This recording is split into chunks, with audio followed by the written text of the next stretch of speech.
नमस्कार दोस्तों। Alpha officers academy के यूट्यूब चैनल पर आपका स्वागत है। हम देख रहे थे आरएएस मेंस का रिवीजन मॉड्यूल और हम बिहेवियर के भी दो लेक्चर्स कर चुके हैं जिसमें हमने कौन कौन से टॉपिक्स पढ़े थे। एक तो हमने बुद्धि पढ़ा था, इंटेलिजेंस, और एक हमने पर्सनालिटी पढ़ा था। उसके अलावा अब आज हमारा तीसरा लेक्चर है। ठीक है, तो तीसरे लेक्चर में हम देखेंगे लर्निंग के बारे में, अधिगम क्या है और मोटिवेशन अभिप्रेरणा क्या है। उसमें हम लोग देखेंगे स्टाइल्स ऑफ लर्निंग क्या है, मॉडल्स ऑफ मेमोरी के बारे में देखेंगे, थोड़ा बहुत मेमोरी क्या होती है उसके बारे में देखेंगे, कॉजेज ऑफ फॉरगेटिंग, ये फॉर्मेटिंग नहीं है भैया ना, ये फॉरगेटिंग है, कॉजेज ऑफ फॉरगेटिंग देखेंगे, और असेसमेंट ऑफ मोटिवेशन। जैसे हमने असेसमेंट ऑफ पर्सनालिटी देखा था पिछले लेक्चर में, वैसे हम असेसमेंट ऑफ मोटिवेशन देखेंगे। तो शुरू करते हैं लेक्चर 3, ये लर्निंग एंड मोटिवेशन। तो सबसे पहले लर्निंग की परिभाषा। तो लर्निंग होता क्या है? किसी भी चीज को सीखने की जो प्रक्रिया है, जो हमारी बॉडी में, जो हमारे माइंड में रिलेटिवली परमानेंट चेंज क्रिएट करती है। कैसे सीखी जाती है? प्रैक्टिस और एक्सपीरियंस से।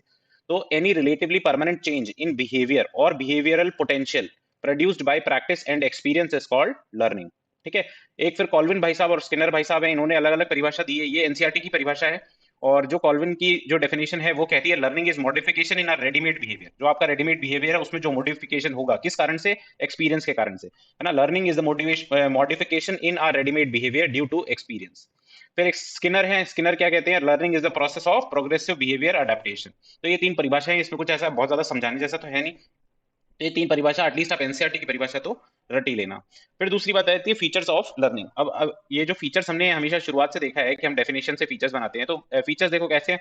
There is a change in behaviour. ठीक है, लर्निंग से क्या होता है? बिहेवियर में बदलाव होता है। ये चेंजेस क्या होते हैं? रिलेटिवली स्टेबल होते हैं। परमानेंट भी कह सकते हैं अपन इसको, पर रिलेटिवली स्टेबल होते हैं। परमानेंट थोड़ा ज्यादा एक्सट्रीम वर्ड हो जाता है।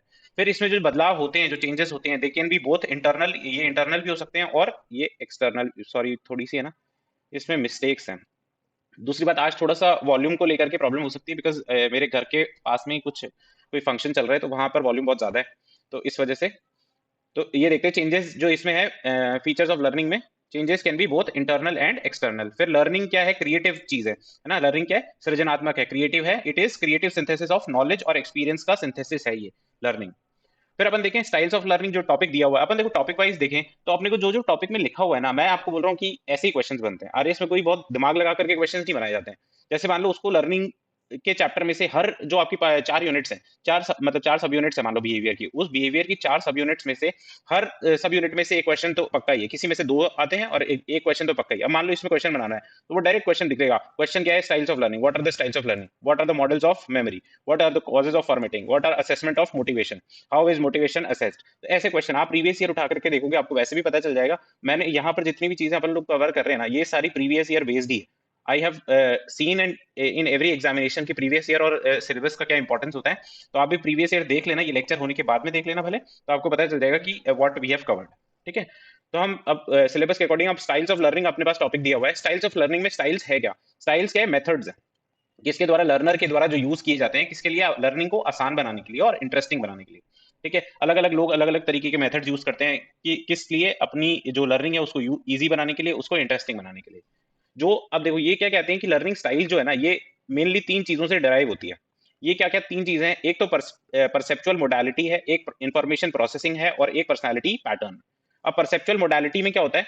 इसको प्रात्यक्षिक प्रकारता का वो भी कहते हैं, परसेप्चुअल मोडालिटी को। ये बायोलॉजिकल बेस्ड रिएक्शंस है, किसके प्रति? फिजिकल एनवायरनमेंट के प्रति। जैसे मान लो कि कोई इंसान है, उसको किसी चीज को सुन करके याद करना अच्छा लगता है, किसी को लिख करके याद करना अच्छा लगता है, किसी को और किसी तरीके से। तो ये सारे जो बायोलॉजिकल बेस्ड रिएक्शंस हैं, जो आपकी इंद्रियों द्वारा आपको दिए जा रहे हैं, तो वो प्रेफरेंस आपकी जो है ना, वो परसेप्चुअल मोडालिटी है। और ये स्टाइल्स ऑफ लर्निंग मतलब इससे इजाद होता है। तो अब देखो, it refers to the preference of person to which they receive information such as visual, audio और टच। जैसे कि इसमें एग्जांपल के तौर पे देखें, जैसे कई लोग हैं उनको प्रेफरेंस होती है किस पे? नोट्स लिखने की, है ना। कई लोग होते हैं जिनको नोट्स मतलब कुछ नोट्स बनाए बिना कुछ चीज याद ही नहीं होती है। या तो वो देख करके या सुन करके नोट्स बनाएंगे, पर वो नोट्स बनाएंगे ही बनाएंगे। फिर परसेप्चुअल मोडालिटी के बाद में क्या है? Information processing. अब सूचना का प्रसंस्करण, इसका क्या मतलब है कि आपको जो सूचना आ रही है उसको आप किस तरीके से प्रोसेस करते हो, है ना। किस तरीके से उसके बारे में सोचते हो, किस तरीके से उस इंफॉर्मेशन को याद रखने के बारे में विचार करते हो, तो ये सूचना प्रसंस्करण है। ठीक है, इंफॉर्मेशन प्रोसेसिंग। तो इसमें देखो क्या लिखा हुआ है, it distinguishes between the way we are structured to think, solve problems and remember information. It is about processing of information which we get from our senses, है ना। इसमें सेंसेस से जो भी इंफॉर्मेशन मिलती है उसको अपन प्रोसेस कैसे करते हैं, वो इंफॉर्मेशन प्रोसेसिंग में आता है। अब देखो, जैसे मान लो कि सीरियल और साइमल्टेनियस हो गया। जैसे कोई लोग हैं जो ऐसे, कोई आप किसी चीज को, है ना, जैसे एक दो तीन चार पांच पॉइंट दिए, तो कई लोग होंगे जिनको इनको सीरियल वाइज ही याद करना अच्छा लगेगा, या वही उनका मेथड होगा। कई लोग होंगे वो साइमल्टेनियसली भी इसको याद कर लेंगे। तो जैसे भी जिसका अपना अपना इंडिविजुअल वो है, उसके अकॉर्डिंग इंफॉर्मेशन प्रोसेस की जाएगी। फिर तीसरा क्या है, पर्सनालिटी पैटर्न्स। इसमें देखो क्या है, ये व्यक्तित्व प्रतिरूप है। इसमें each one of us has preferred consistent and distinct way. सबका जो है ऑर्गेनाइज करने का, परसीव करने का और रिटेन करने का इंफॉर्मेशन को अलग अलग तरीका है। तो ये क्या है, ये पर्सनालिटी पैटर्न्स है। अलग अलग पर्सनालिटी, अलग अलग व्यक्तित्व के अनुसार इंसान अलग अलग मेथड यूज करता है किसके इंफॉर्मेशन को रिटेन करने के। It focuses that how personality affects people's interaction with the environment and how this affects the response of individual to each other within the learning environment. ठीक है, environment के साथ में पीपल जो learner है उसका क्या इंटरेक्शन होगा, और यही बाद में डिफाइन करता है किसको, रिस्पॉन्स को, कि जो लर्नर है उसका क्या रिस्पॉन्स होगा आपस में लोगों के साथ में, या फिर जो भी लोग लर्निंग उसके एनवायरमेंट में है वो। ठीक है, तो ये तीन चीजें हमने क्या देखी, लर्निंग स्टाइल्स जिससे डेराइव होती है। ठीक है, ये स्टाइल्स ऑफ लर्निंग नहीं है, स्टाइल्स ऑफ लर्निंग जिससे डेराइव होती हैं, ये वो चीजें हैं। परसेप्चुअल मोडालिटी, इंफॉर्मेशन प्रोसेसिंग और पर्सनालिटी पैटर्न्स। फिर इसके बाद में हम लोग स्टाइल्स ऑफ लर्निंग के बारे में बात कर रहे हैं। तो मेजर देखो दो स्टाइल्स ऑफ लर्निंग एंडरसन के द्वारा दी गई है। इसमें ये रिलेशनल स्टाइल होती है, एक एनालिटिकल स्टाइल होती है। अब ये देखो, ये आपको याद करने के लिए लिखा हुआ है, ये आपको, है ना, वहां पर एग्जाम में लिख करके नहीं आना। जैसे रिलेशनल स्टाइल है ना, वो जो आर्ट्स के बच्चे होते हैं 11 12 या जो आर्ट्स से ग्रेजुएशन कर रहे हैं, उन बच्चों की जो लर्निंग का तरीका होता है उसको रिलेशनल स्टाइल मतलब मोटे तौर पे ही कह सकते हैं। फिर एनालिटिकल स्टाइल, जिन बच्चों के पास साइंस रही है 11 12 में या फिर ग्रेजुएशन में, उनका जो मेथड ऑफ लर्निंग है वो एनालिटिकल है। और दोनों ही बहुत बेहतरीन मेथड है, इनके अपने अपने फायदे और अपने अपने नुकसान है। तो देखते हैं रिलेशनल स्टाइल है। देखो सबसे इसमें क्या होता है कि कोई भी इंफॉर्मेशन हो कितनी भी बड़ी, उसको सिंगल होल यूनिट में याद किया जाता है। ठीक है ना, सिंगल होल यूनिट में इनको याद करेंगे। जबकि एनालिटिकल स्टाइल वाले बच्चे जो होंगे या फिर जो लर्नर होगा वो कैसे याद करेगा, इन्फॉर्मेशन को स्मॉल चंक्स में याद करेगा। फिर ये एग्जिबिट करते हैं इंट्यूटिव थिंकिंग को। ये इंट्यूटिव थिंकिंग के बारे में विचार करते हैं, उसी की एबिलिटी पर ये काम करते हैं। जबकि एनालिटिकल जो स्टाइल वाले हैं वो सीक्वेंशियल और स्ट्रक्चरल थिंकिंग के ऊपर काम करते हैं। रिलेशनल स्टाइल में क्या होता है, ये इजीली लर्न कर लेते हैं क्या, ह्यूमन कंटेंट और सोशल कंटेंट, है ना, जो सोसाइटी से रिलेटेड है या ह्यूमन से रिलेटेड है, मानव से संबंधित है। एनालिटिकल स्टाइल वाले इजीली लर्न कर लेते हैं कौन से, इनएनिमेट और इम्पर्सनल कंटेंट, जो सोसाइटी से रिलेटेड नहीं है, जो अमूर्त टाइप के हैं। ठीक है, फिर good memory for verbal information के लिए जो रिलेशनल स्टाइल्स वाले हैं उनके पास में मेमोरी जो होती है वो बहुत अच्छी होती है, किसके लिए, वर्बल इंफॉर्मेशन के लिए। जबकि एनालिटिकल स्टाइल वाले हैं उनके पास एब्स्ट्रैक्ट आइडियाज के लिए मेमोरी बहुत अच्छी होती है, उनके पास वर्बल इंफॉर्मेशन के लिए मेमोरी अच्छी नहीं होती है। फिर रिलेशनल स्टाइल में देखो ये टास्क ओरिएंटेड होते हैं इस फील्ड में, नॉन एकेडमिक एरिया में, है ना, शैक्षणिक गतिविधियों में ये टास्क ओरिएंटेड नहीं होते हैं, नॉन शैक्षणिक मतलब नॉन एकेडमिक एरिया में ये टास्क ओरिएंटेड होते हैं। जबकि एनालिटिकल स्टाइल वाले हैं ये क्या, एकेडमिक एरिया में, जो स्कूली शिक्षा है या जो शैक्षणिक क्षेत्र है उसमें ये टास्क ओरिएंटेड होते हैं। जो रिलेशनल स्टाइल वाले हैं, फिर देखो कि ये अथॉरिटी का जो ओपिनियन होता है उससे ये लोग प्रभावित होते हैं, इन्फ्लुएंस बाय अथॉरिटी ओपिनियन। परंतु जो एनालिटिकल स्टाइल वाले हैं, जो साइंस वाले स्टूडेंट्स या लर्नर्स हैं, वो अफेक्ट अफेक्ट किससे होते हैं, ओपिनियन ऑफ अदर्स से वो लोग इफेक्ट नहीं होते हैं। फिर ये विड्रॉ कर लेते हैं, जिसमें नॉन स्टिमुलेटिंग टास्क परफॉर्मेंस के टाइम पर ये लोग विड्रॉ कर लेते हैं। और ये shows the ability to persist non stimulating task, जो मतलब इनको बहुत ज्यादा इंटरेस्टिंग नहीं लग रही है तो भी ये लोग कर लेते हैं। फिर conflicts with traditional school style के साथ में देखो, जो आर्ट्स वाले बच्चे हैं उनको, या जो रिलेशनल स्टाइल वाले हैं उनको कॉन्फ्लिक्ट होता है किससे, ट्रेडिशनल जो स्कूल स्टाइल है ना, उसमें तो अलग तरीके से चीजों को याद करना और काम करना सिखाया जाता है। और जो साइंस वाले बच्चे हैं या एनालिटिकल जो लोग हैं वो matches mostly with school style. ठीक है, तो ये सारी हमने देखी किसे, एंडरसन ने जो दो स्टाइल्स ऑफ लर्निंग बताई उसके बारे में, रिलेशनल स्टाइल और एनालिटिकल स्टाइल। फिर देखें एक कॉल भाई साहब है, उन्होंने लर्निंग के स्टाइल बताए, तो उन्होंने क्या है, उन्होंने बेसिकली ये डायग्राम दिया है ना, उसमें वो क्या कह रहे हैं कि फीलिंग, ये फीलिंग और वॉचिंग के बीच में डाइवर्जिंग होती है। ठीक है, फिर वॉचिंग और थिंकिंग के बीच में एसिमिलेशन होता है। फिर जो डूइंग होती है और थिंकिंग होती है उसके बीच में कन्वर्जिंग होता है, और अकोमोडेटिंग होता है किससे, फीलिंग और डूइंग के बीच में। तो ये देखो चारों चीजें अपन देखते हैं क्या क्या है, डाइवर्जिंग, एसिमिलेटिंग, कन्वर्जिंग और अकोमोडेटिंग, ये क्या क्या चीजें हैं, एक एक करके देखते हैं। डाइवर्जिंग है, देखो इंडिविजुअल जो ये फीलिंग और वॉचिंग वाले के बीच में डाइवर्जिंग फेज में होते हैं, वो क्या करते हैं, ये स्टाइल ऑफ ये क्या प्रेफर करते हैं, they prefer to watch rather than doing, है ना, ये किसी चीज को करने से ज्यादा उसको देखना पसंद करते हैं, है ना, या फिर देखने से लर्न करना पसंद करते हैं। तो ये देखो, they look at information, subject और event from different view points and solve the problem through imagination, है ना, ये इमेजिनेशन से ही सॉल्व करते हैं चीजों को, इनको पेन और पेपर की जरूरत नहीं है, इनको उसको फील करके और उसको देख करके ये सॉल्व कर लेते हैं। फिर ये लोग क्या है, ग्रुप में काम करते हैं और ये दूसरों के आइडियाज को सुनते हैं, है ना, जो ग्रुप में काम करेगा वैसे भी दूसरों के आइडियाज सुनने ही पड़ेंगे तभी ग्रुप में काम हो पाएगा। तो ये डाइवर्जिंग। फिर एसिमुलेटिंग है, एसिमुलेटिंग में क्या करते हैं, ये लोग प्रेफर करते हैं कंसाइज और लॉजिकल अप्रोच को, है ना, कंसाइज और लॉजिकल अप्रोच को फॉलो करते हैं, और ये मोर इंपॉर्टेंस किसको देते हैं, आइडियाज को, कंसेप्ट को, है ना, rather than the person, person से ज्यादा इंपॉर्टेंस ये देते हैं आइडियाज को और कंसेप्ट को। फिर कन्वर्जिंग की बात करें तो कन्वर्जिंग में क्या होता है, individuals with this style are more interested in finding practical solution to problems, है ना, प्रॉब्लम्स का प्रैक्टिकल सॉल्यूशन ये लोग फाइंड करना इनको ज्यादा पसंद है, और ये प्रायोरिटी देते हैं टेक्निकल टास्क को, है ना, जो टेक्निकल तरीके के टास्क होते हैं वो ये लोग परफॉर्म करते हैं, कौन, कन्वर्जिंग वाले, क्योंकि ये थिंकिंग और डूइंग के बीच में, ये कार्य करने और सोचने के बीच में है, तो ये दोनों तरीके के काम करेंगे, है ना, थिंकिंग भी करेंगे और डूइंग भी करेंगे। फिर अकोमोडेटिंग है तो ये फीलिंग एंड डूइंग के बीच में है, तो ये this style is more based on intuition than logic, है ना, ये इंट्यूशन अंतः प्रज्ञा पे ज्यादा आधारित है देन लॉजिक। अब ये क्या करते हैं कि ये इंट्यूशन बेस्ड डिसीजन ले लेते हैं, है ना, analysis of others and they use the analysis of others and are attracted to new challenges. और ये जो स्टाइल ऑफ लर्निंग है अकोमोडेटिंग जो है वो प्रेवलेंट है जनरल पब्लिक में, है ना, मोस्टली जो जनरल पब्लिक है वो इसी तरह की लर्निंग स्टाइल फॉलो करती है, फीलिंग एंड डूइंग वाली, इंट्यूशन बेस्ड। फिर हम लोग देखें मेमोरी के बारे में, मेमोरी क्या होती है, देखो मेमोरी स्मृति ये क्या होती है, it is the ability of someone to retain और रिकॉल इन्फॉर्मेशन, है ना, memory refers to retaining and recalling information over a period of time. ये क्या है, साइकोलॉजिकल प्रोसेस है, जैसे कि परसीविंग है, जैसे कि थिंकिंग है, वैसे ही मेमोरी भी है, क्या है, साइकोलॉजिकल प्रोसेस है। इसमें हम लोग देखें जो मेमोरी है वो तीन इंडिपेंडेंट स्टेजेस से गुजरती है, या तीन इंडिपेंडेंट इसके स्टेजेस होते हैं जो इंडिपेंडेंट होते हैं पर इंटर रिलेटेड जरूर होते हैं, है ना। इसमें क्या क्या स्टेजेस हैं, जैसे पहला जो स्टेज है वो क्या है, एनकोडिंग, है ना, अर्थ, किसी चीज का अर्थ निकालना, ये फर्स्ट स्टेज है। फिर दूसरा है स्टोरेज, भंडारण करना, है ना, किसी इंफॉर्मेशन का भंडारण करना। फिर है रिट्रीवल, जब उस इंफॉर्मेशन की आवश्यकता हो तब उसको इस्तेमाल करना, ये इसकी तीसरी स्टेज है। तो एक एक करके ये देखो कि इंफॉर्मेशन इज रिसीव्ड, जब पहली बार रिसीव्ड होती है तो यहाँ पर रजिस्टर होती है ना, एनकोडिंग करते हैं तो रजिस्टर कर लेते हैं, सम मीनिंग, उस इंफॉर्मेशन से कुछ मीनिंग अपन डिराइव करते हैं सो दैट वो मेमोरी में मतलब एंटर कर सके, वो जो इन्फॉर्मेशन है ना उसको एनकोड करने के लिए हम उससे कुछ मतलब निकालते हैं। तो some meaning is derived from the received information so that our memory system can reuse it. फिर स्टोरेज, भंडारण की बात करें तो इन्फॉर्मेशन विच इज एनकोडेड, जो इन्फॉर्मेशन यहां से आ रही है सेकंड स्टेज में जो एनकोड हो गई है उसको अपन को स्टोर भी तो करना है, ताकि किस लिए स्टोर कर रहे हैं, ताकि उसको बाद में यूज कर सके। तो information which was encoded must also be stored so that it can be put to use later. फिर storage refers to process through which information is retained and held over a period of time. ठीक है, थोड़े time या थोड़े से ज्यादा time के लिए अपन को जो इन्फॉर्मेशन है उसको रिटेन करना है तो उसको हमको कहीं ना कहीं स्टोर करके रखना पड़ेगा। और स्टोरेज जो है ये completes the consolidation process of memory. अगर मान लो कोई आप किसी चीज को आप कंसोलिडेट कर ले रहे हो या स्टोर कर ले रहे हो तो अपने आप वो कंसोलिडेट होने के बाद में ही स्टोर होगी। फिर रिट्रीवल लास्ट में देखो कि आवश्यकता पड़ने पर इस्तेमाल करने वाली क्या चीज है, refers to bringing of stored information. जो अपन ने स्टोर, देखो ये स्टोरेज भवन था, उसमें अपन ने ये इन्फॉर्मेशन स्टोर तो कर ली, अब जब इसकी आवश्यकता पड़ेगी तब ये बाहर कैसे आएगी, तो ये अवेयरनेस है ना, जो refers to bringing of stored information to awareness so that it can be use for performing various cognitive जो टास्क है, जो भी कॉग्निटिव टास्क है जिसमें अपने को इन्फॉर्मेशन की जरूरत है, तो वो हम लोग स्टोरेज से बाहर निकाल करके और उसको रिट्रीव कर लेंगे। ठीक है, तो ये मेमोरी के तीन इंडिपेंडेंट स्टेजेस हैं, इनकोडिंग, स्टोरेज एंड रिट्रीवल। फिर अपन मॉडल्स ऑफ मेमोरी की बात करें, है ना, तो आप जो सिलेबस है उसके अकॉर्डिंग मॉडल्स ऑफ मेमोरी उसमें टॉपिक दिया हुआ है। उसमें पहला देखो, सबसे पहला क्या है, स्टेज मॉडल ऑफ मेमोरी। अब स्टेज मॉडल में क्या बताया गया है कि तीन बेसिक फॉर्म्स है मेमोरी की, सेंसरी मेमोरी है, शॉर्ट टर्म मेमोरी और लॉन्ग टर्म मेमोरी या सेकेंडरी मेमोरी। अब सेंसरी मेमोरी में क्या है, सेंसरी मेमोरी में देखो वो चीजें हैं, ये रजिस्टर करती है इंफॉर्मेशन फ्रॉम ईच सेंस, है ना, जो भी अपनी इंद्रियां हैं उनसे ये रिट्रीव कर उनसे ये इंफॉर्मेशन को रजिस्टर कर लेती है अपने दिमाग में, है ना। ये रीजनेबल एक्यूरेसी के साथ ऐसा काम करती है।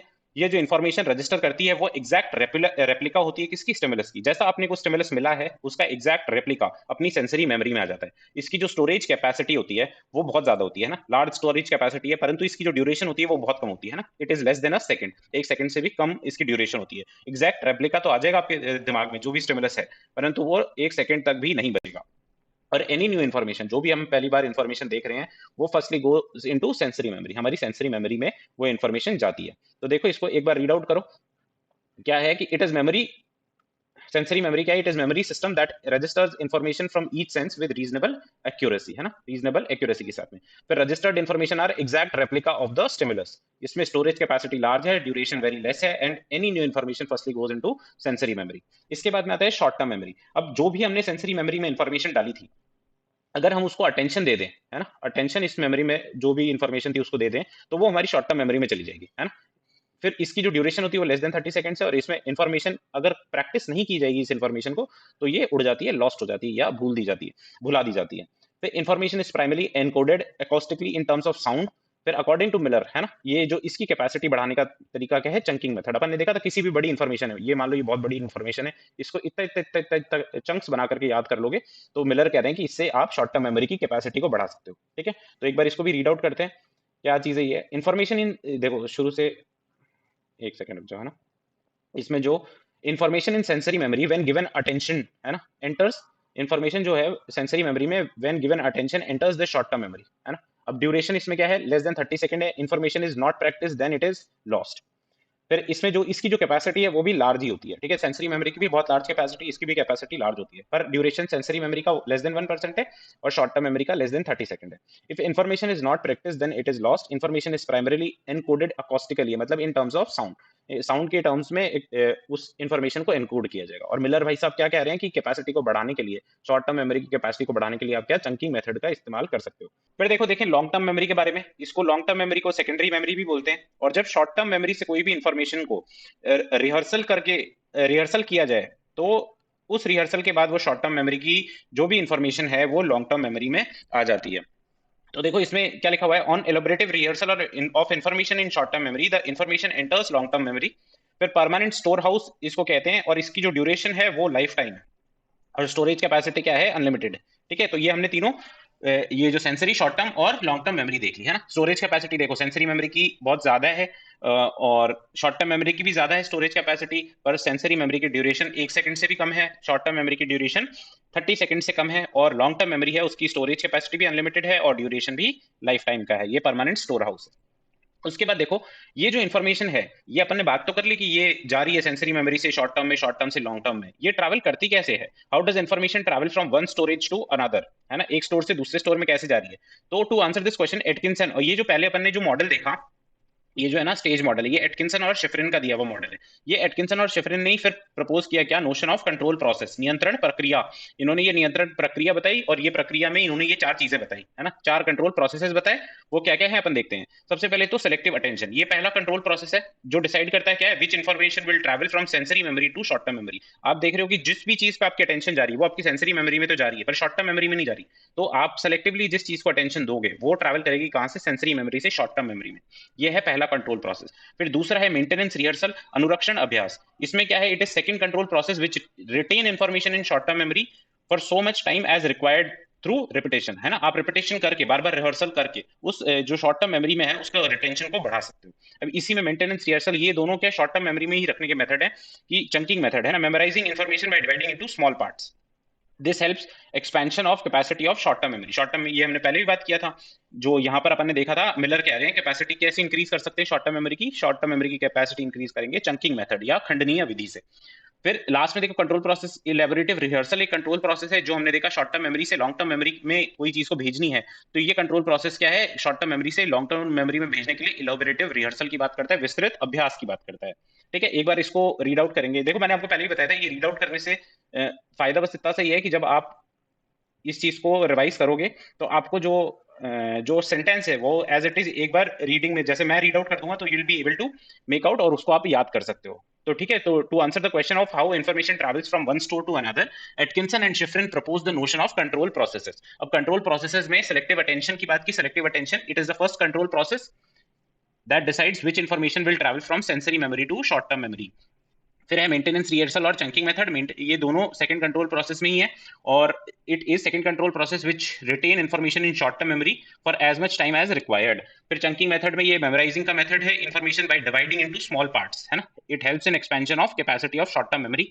फिर इलेबोरेटिव रिहर्सल या विस्तृत अभ्यास है, ये शॉर्ट टर्म मेमोरी से control process through which information enters from short term memory to long term memory.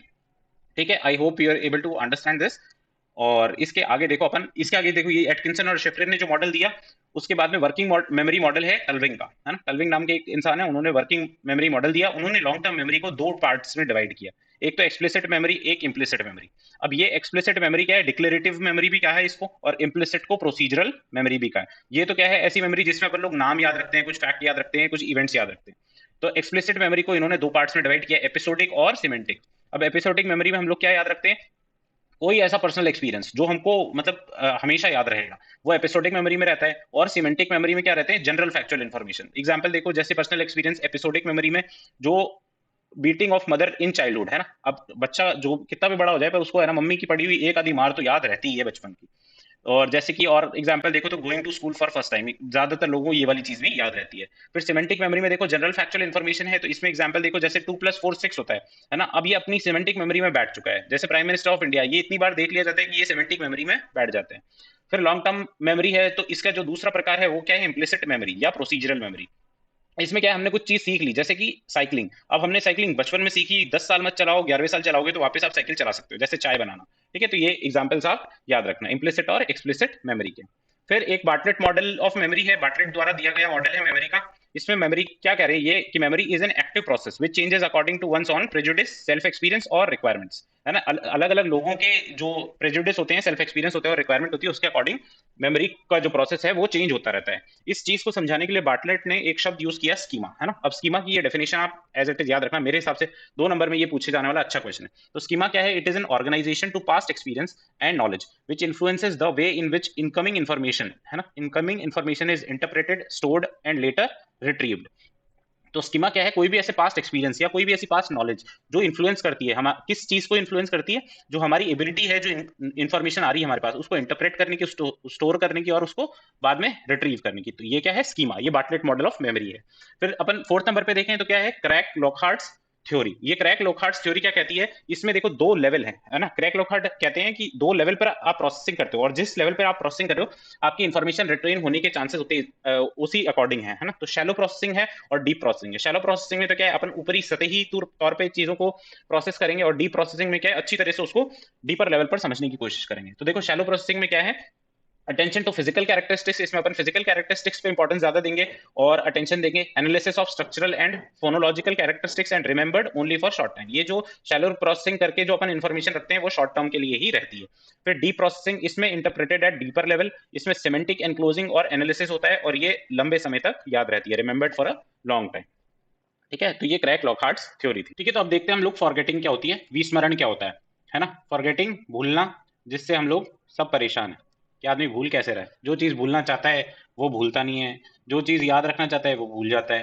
तो ये फॉरगेटिंग है क्या, it is the process of losing any previously learned experience और retained information due to some reason. अब ये some reason कुछ भी हो सकते हैं, पर उसके कारण ये सब रीजन अलग अलग लोगों द्वारा अलग अलग बताए गए हैं, अलग अलग लोगों के लिए अलग अलग हो सकते हैं। तो ये फॉरगेटिंग की बेसिक डेफिनेशन है।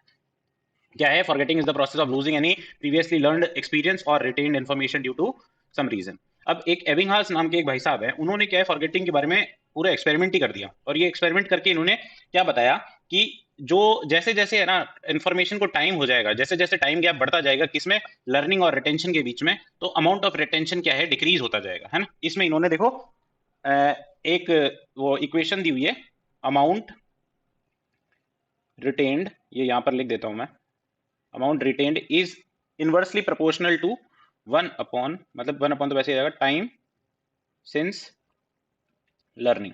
ठीक है, टाइम सिंस लर्निंग। ठीक है, ये इक्वेशन है ना इनकी दी हुई है। अमाउंट रिटेन कितना रहेगा, जैसे जैसे अमाउंट रिटेन बढ़ाओगे आप, मतलब टाइम अगर बढ़ेगा तो अमाउंट रिटेंशन क्या है, घट जाएगा। ठीक है, और फिर इसके साथ ही देखो एनसीईआरटी में ये एक एबिंगस भाई साहब का दिया हुआ कर्व भी है, तो आप इसको भी देखेंगे कि इसमें क्या है। ये देखो पहले 20 मिनट में आपको शुरू में 100% इन्फॉर्मेशन याद है, फिर पहले 20 मिनट में क्या हो रहा है, आपकी इन्फॉर्मेशन 50% ही रह जाती है, 1 घंटे में इतनी रह जाती है, 8.8 घंटे में आपकी इन्फॉर्मेशन इतनी रह जाती है, और ये 25% इन्फॉर्मेशन रह जाती है काफी टाइम के बाद में। तो मतलब देखो 3 साढ़े 3 दिन के बाद में तो 25% इन्फॉर्मेशन ही रह जाती है, इतना आप भूल चुके होते हो, और इतना आपके रिटेंशन है, 25% आपकी बच जाती है।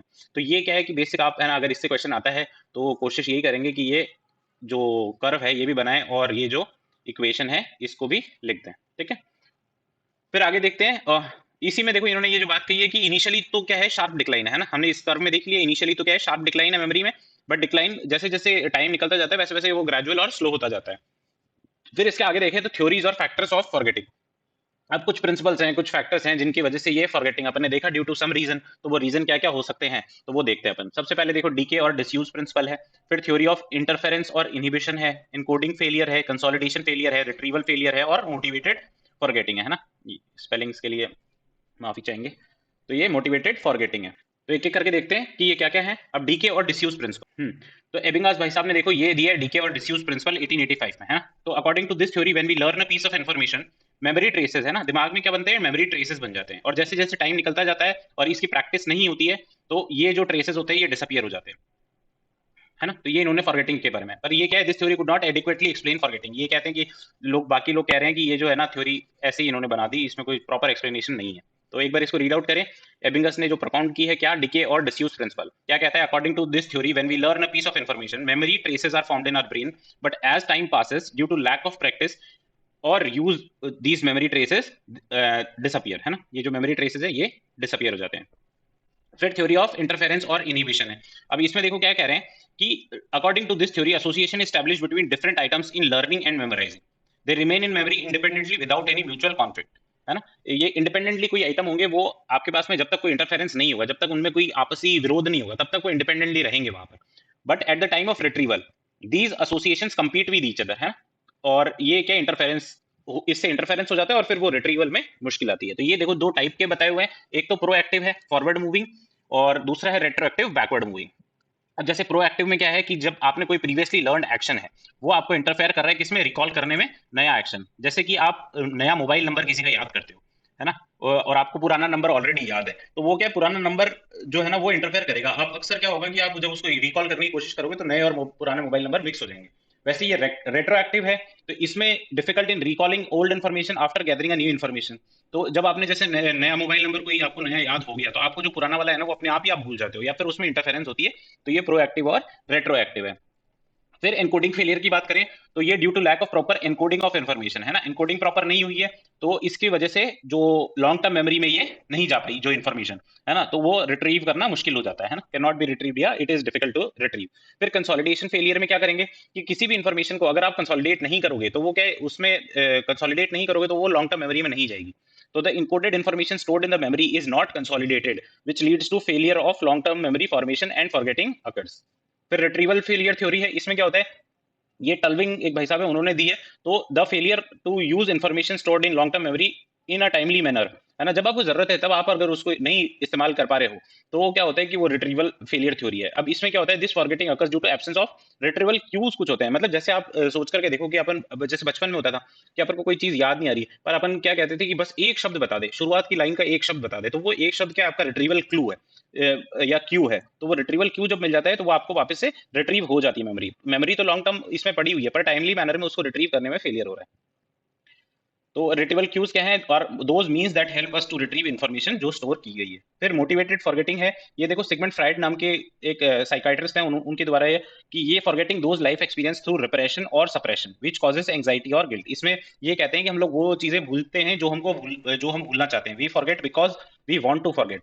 तो और वो क्या ऐसे एक्सपीरियंस होते हैं जिनको हम याद नहीं करना चाहते हैं, उससे एंजाइटी होती है या गिल्ट होती है, तो वो वाली चीजें हम भूल जाते हैं। जैसे कि इसमें एग्जाम्पल में दिया हुआ है कि इंसिडेंट्स ऑफ ईव टीजिंग के इंसिडेंट्स जो होते हैं वो क्या है, ट्रॉमा क्रिएट करते हैं महिलाओं में, ये जिसके साथ भी ऐसी घटना हुई है, तो इस वजह से वो क्या है, इसको भूलना चाहती हैं। तो मोटिवेटेड फॉरगेटिंग होता है। फिर मेमोरी का इनहेंस करने का क्या क्या तरीका हो सकता है, जैसे हमने अभी बात किया कि ये रिट्रीविंग फेलियर थ्योरी है, तो इसमें अपन रिट्रीवल क्यू है। तो अब ये अपन को अचानक से कोई मेमोरी है परंतु वो याद नहीं आ रही, तो वो रिट्रीव करने के लिए वो रिट्रीवल क्यू है। तो वैसे ही और कौन कौन से तरीके हो सकते हैं मेमोरी को इनहेंस करने के, मेमोरी को बढ़ाने के। अब मेमोरी को बढ़ाने के लिए देयर आर मैनी टेक्निक्स, है ना। उनको जो टेक्निक्स है उनको क्या है, न्यूमोनिक क्यूज कहते हैं। ये स्पेलिंग गलत है ना, न्यूमोनिक क्यूज कहते हैं। अब इसमें देखो क्या है, 5-6 मेथड है, ये एक एक करके देखते हैं। न्यूमोनिक यूजिंग इमेजेस है, न्यूमोनिक क्यूज यूजिंग ऑर्गेनाइजेशन है, engaging in deep level processing हमने पहले भी देखा था, शैलो और डीप लेवल के बारे में। फिर मिनिमाइज करेंगे इंटरफेरेंस को, मूविंग इनफ रिट्रीवल क्यूज और पीक्यूआरएसटी मेथड। तो देखो एक एक करके क्या क्या है। न्यूमोनिक यूजिंग इमेजेस, अब जैसे कीवर्ड मेथड है इसमें कि आप किसी डेफिनेशन को याद कर रहे हो उसकी जगह आप कीवर्ड याद कर लो, इज, एम, आर, दो, दैट, ये सब तो आप लगा ही लोगे। तो ये इसमें क्या है कि आप बड़ी सी सेंटेंस को याद करने की बजाय उसमें कीवर्ड्स को याद कर लो और वो सेंटेंस खुद फ्रेम कर लो। फिर एक मेथड ऑफ लोकाई है, इसमें क्या है, information to be remembered organised in the form of images, images के फॉर्म में उसको ऑर्गेनाइज कर लो और वो याद रह जाएगी। फिर निमोनिक क्यूज यूजिंग ऑर्गेनाइजेशन है, इसमें देखो चंकिंग मेथड है ना। जैसे कि आपको पता होगा जैसे कि 9884008 412, ऐसे मान लो कोई मोबाइल नंबर है, तो कई लोग होते हैं उसको उनको 5-5 नंबर के चंक्स में ये याद होता है, कई लोग होते हैं वो 3 और 2 के चंक्स में याद करते हैं। अब ये मोबाइल नंबर मुझे भी पता नहीं है, कोई कॉल वॉल मत लगा लेना भाई, मैंने भी मन से ही बनाया है। फिर फर्स्ट लेटर टेक्निक है, ये remembering first letter of each word, जैसे कि विबग्योर, है ना, अपन ने बचपन से अपन देखते आ रहे हैं क्या है विबग्योर। अपन ने विबग्योर क्या है, स्पेक्ट्रम ऑफ जो लाइट है, तो वो विबग्योर अपन देख रहे हैं, वायलेट है, इंडिगो है, ब्लू है। तो इसमें कर क्या रहे हैं अपन कि वायलेट का अपन ने वी याद कर लिया, इंडिगो का आई, बी, ब्लू का बी और ग्रीन का जी, येलो का वाई, ऑरेंज का ओ और रेड का आर। तो ये क्या मेथड है? फर्स्ट लेटर टेक्निक है। फिर एंगेजिंग इन डीप लेवल, इसमें अपन ने जो क्रेक लॉकहार्ट की थ्योरी देखी थी उसमें शैलो और डीप लेवल प्रोसेसिंग देखी थी। अब इसमें अगर अपन डीप लेवल प्रोसेसिंग में जाते हैं तो it focuses on processing of information rather than its surface features, है ना। ये जो फिजिकल फीचर्स या सरफेस फीचर्स पे फोकस करने की बजाय डीप लेवल पर उस इन्फॉर्मेशन को प्रोसेस करेंगे तो वो अच्छे से याद रहेगी, तो ये मेमोरी एनहांस करेगा। It involves asking a man questions about information regarding it's meanings and relations, है ना। ज्यादा से ज्यादा आप क्वेश्चन पूछते हो तो उसकी डीप लेवल प्रोसेसिंग हो पाती है। जैसे हम एथिक्स पढ़ेंगे तब हम देखेंगे कि डायलेक्टिकल मेथड, एक सोक्रेटिस का मेथड है डायलेक्टिकल मेथड, या फिर हीगल की वो थीसिस एंटी थीसिस थ्योरी है जिससे सिंथेसिस बनता है, वो सब हम लोग उसमें एथिक्स में देखेंगे। फिर मिनिमाइज, इंटरफेरेंस को मिनिमाइज करना, avoiding learning too much similar information at once. जैसे आप हिंदी में पर्यायवाची याद कर रहे हो तो 10-10 याद कर लो, एक दिन में 10 याद कर लो। एक ही दिन में 50 याद कर लिए तो 50 के 50 याद नहीं रहेंगे, 10 याद किए तो 5 तो याद रहेंगे। ठीक है, तो avoiding too much similar information at once. फिर मूविंग इनफ रिट्रीवल क्यूज, इसमें identifying retrieval cues inherent in material to be memorise. जैसे अपन ने पहले बात की थी कि कोई बस सेंटेंस का पहला शब्द बता दे, मैं पूरा सेंटेंस बता दूंगा, तो वो पहला शब्द जो है वो रिट्रीवल क्यू है। फिर है क्या? PQRST मेथड, ये थॉमस और रॉबिन्सन द्वारा दिया गया एक मेथड है, इसको आप याद रखना, मुझे थोड़ा सा इंपॉर्टेंट लगता है ना। ये पी से क्या है? प्रीव्यू। एक तो आप एक कर्सरी लुक एट इंफॉर्मेशन, है ना, ऊपरी सरसरी निगाह से इसको देख लो। फिर क्यू है question, raising questions from the lesson. फिर आर से है क्या? Reading, start reading and look for the answers. फिर एस है, एस क्या है? Self recitation. और टी क्या है? Test, memorise by writing whatever you have read. ठीक है, तो ये PQRST मेथड है। फिर इसके बाद में देखो असेसमेंट ऑफ मोटिवेशन की अपन बात करेंगे। अपन ने उससे पहले वाले लेक्चर में असेसमेंट ऑफ पर्सनालिटी की बात की थी। सिमिलरली असेसमेंट ऑफ मोटिवेशन भी वैसे ही है, बहुत ज्यादा डिफरेंस नहीं है, एक एक करके अपन चीजें देखेंगे। तो मोटिवेशन वैसे होता क्या है, अभी प्रेरणा क्या है? इट इज अ ड्राइव और desire to pursue and achieve goals, है ना। जैसे आपको अगर कभी भी थकान हो तो भी आप किसी चीज को कर रहे हो तो आपके अंदर वो मोटिवेशन है, ये ड्राइव है, वो डिजायर है टू परस्यू और अचीव पर्टिकुलर गोल जो आपने डिसाइड कर रखा है। ठीक है, it involves the combination of internal and external factors that stimulate a persons interest, enthusiasm, persistence in pursuing a particular course of action। ठीक है, सिंपल सी डेफिनेशन है ये, तो ये आप देख लेना। असेसमेंट ऑफ मोटिवेशन, अब असेसमेंट का मतलब क्या हुआ? It is an attempt is made to assess the motivational elements और फैक्टर्स ऑफ अ पर्सन। ठीक है, इसमें अपन लोग एक एक करके देखते हैं मेथड्स ऑफ मोटिवेशन असेसमेंट क्या क्या हो सकते हैं। सबसे पहले क्वेश्चनियर मेथड हमने देखा था, पहले भी 16 प्राइमरी फैक्टर क्वेश्चनियर है, मिनेसोटा मल्टीफेजिक इन्वेंटरी है। तो ये मेथड क्या थे? इसमें बहुत सारे क्वेश्चन फ्रेम करते हैं, 50-100 क्वेश्चन होते हैं, और ये 50-100 क्वेश्चन का जवाब दिया जाता है। जो असेसर है वो जवाब मांगता है जिसका असेसमेंट कर रहे हैं, और फिर उससे उसके मोटिवेशन लेवल का पता लगाया जाता है। फिर जो प्रोजेक्टिव टेक्निक्स है, ये प्रोजेक्टिव टेक्निक्स में क्या है? इसमें सम रैंडम और अनऑर्गेनाइज मटेरियल दे दिया जाता है, और उसके ऊपर जो रिस्पॉन्स होता है उससे उसकी जो पर्सनैलिटी है या उसका जो मोटिवेशन है ना, वो मोटिवेशन को अपन असेस करेंगे। फिर एनालिसिस ऑफ हिस्टोरिकल इवेंट्स, अब information about social motives of any society can be obtained by objective analysis of information from newspaper, historical events. ये तरीका हो सकता है अपन पहले मोटिवेशन को जांचने का, सोशल मोटिव्स क्या है, कोई काम किया है तो, या फिर कुछ न्यूज़पेपर या हिस्टोरिकल इवेंट्स में से कुछ है। फिर सिचुएशनल टेस्ट की बात करें तो इसमें अपन ने SRT की बात की थी, सिचुएशनल रिएक्शन टेस्ट, कि आप किसी इंसान को सिचुएशन दोगे 5 तरीके की और पांचों उसके रिस्पॉन्स चेक करोगे तो आपको उसके मोटिवेशन के बारे में, क्या मोटिवेशन है, क्या अभिप्रेरणा है जिसकी वजह से कोई पर्टिकुलर इंसान ये पर्टिकुलर रिस्पॉन्स दे रहा है। फिर measurement of activity level method है, तो stronger the motivation in a person, more intense is his response and expression. जैसे मान लो आप किसी से, जैसे अधिकारी बनने की बात आती है तो जो आप RAS बनने वाले हो तो कई बच्चों से आप पूछोगे कि है ना आप क्या बनोगे, तो वो जैसी RPS की बात आएगी तो उसका जो इंटेंसिटी होगी जवाब देने की वो बढ़ जाएगी, है ना। तो उसके रिस्पॉन्स, तो ये उसके मोटिव्स इसमें जानने की जरूरत है, तो आपको पता चल जाएगा कि हाँ इस पर्टिकुलर चीज के लिए थोड़ा सा मोटिवेटेड है, और मोटिवेशन को क्या कारण से है वो बाद में और असेस करने की उसको जरूरत होती है। फिर सिलेक्शन मेथड है, तो इसमें motivation can be assessed by obtaining information about motives responsible for selecting one option amongst many available. 10 option किसी को दे दिए, अब 10 में से मान लो कि ये 10 अलग अलग फ्लेवर की आइसक्रीम दे दी, ये 4 फ्लेवर की आइसक्रीम दे दी, अब इसमें से चॉकलेट ही उसने क्यों चूज किया, ये उसका क्या मोटिव है इसके पीछे, या फिर इसने रेड कलर की आइसक्रीम क्यों चूज की, क्या मोटिव है। तो ऐसे ऐसी स्टडीज, ये साइकोलॉजिकल लेवल की स्टडीज होती हैं, तो ये सिलेक्शन मेथड है। फिर है इंटरफेरेंस मेथड, इसमें क्या होता है? A person makes efforts to complete any task even after multiple failure. ठीक है, परसिवरेंस जिसको अपन बोलते हैं। तो इसमें क्या होता है कि उसका कोई ना कोई ऐसा मोटिवेशन उसके अंदर होता है कि वो बार बार फेल होने के बावजूद भी वो टास्क को कंप्लीट करता है। ठीक है, एक बार इनको वापस से रीड आउट कर लेते हैं ना जल्दी जल्दी। फाइनल ये थर्ड लेक्चर था तो ये ऑलमोस्ट खत्म ही है, तो इसको एक बार अपन है ना तीनों पांचों मेथड्स को, क्योंकि डायरेक्ट उसमें दिया हुआ है अपने जो सिलेबस है, तो ये, तो सबसे पहले क्या है? क्वेश्चनियर मेथड, है ना, easiest and most popular method है। Questions are formed and motivation is assessed on the basis of answers. इसमें एग्जांपल है MMPI और 16 प्राइमरी फैक्टर क्वेश्चनियर। फिर प्रोजेक्टिव टेक्निक्स है, प्रोजेक्टिव टेक्निक्स में क्या है? This some random and unorganised material is given and personality is assessed based on the response. फिर analysis of historical events, इसमें क्या है, information about social motives of any society can be obtained by objective analysis of information from newspaper and historical events.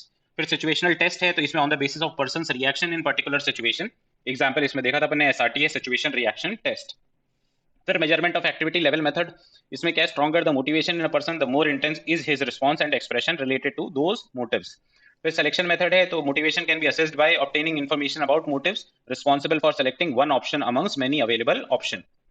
फिर interference method है, इसमें क्या है, a person makes efforts to complete any task even after multiple failure. Motivation is assessed by knowing motives responsible for these efforts. ठीक है, तो ये सारी चीजें अपन ने बात करी मोटिवेशन के बारे में, फॉरगेटिंग के बारे में, अभिप्रेरणा हो चाहे लर्निंग हो, अधिगम हो, ये सारी अपन ने बात करी। अब इसका जो फाइनल लास्ट लेक्चर बचता है ना, अपन ने 3 लेक्चर कंप्लीट कर लिए, लास्ट लेक्चर में हमको स्ट्रेस के बारे में पढ़ना है। और वैसे तो स्ट्रेस के बारे में पढ़ना क्या है, स्ट्रेस तो पता ही है सबको, पर स्ट्रेस के बारे में क्या है, उसकी डेफिनेशन वगैरह, ये सारी चीजें हम लोग देखेंगे। ठीक है, बहुत बहुत धन्यवाद आपका, मिलते हैं नेक्स्ट लेक्चर में।